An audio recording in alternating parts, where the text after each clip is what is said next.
শেখপাড়া প্রগতি সংঘ বনাম গোধনপাড়া রূপায়ণ ক্লাব। পাল্টা কাউন্টার অ্যাটাকে যাওয়ার চেষ্টায় গোধনপাড়া রূপায়ণ ক্লাব, সেখান থেকে আবারও প্রগতি সংঘ।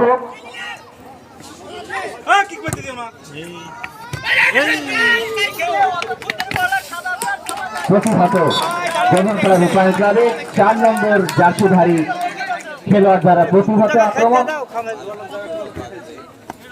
আবার উত্তেজনার মধ্যে দিয়ে চলছে খেলা। গোলকিক, সেই সঙ্গে গোলকিক গোধনপাড়া রূপায়ণ ক্লাবের অনুকূলে।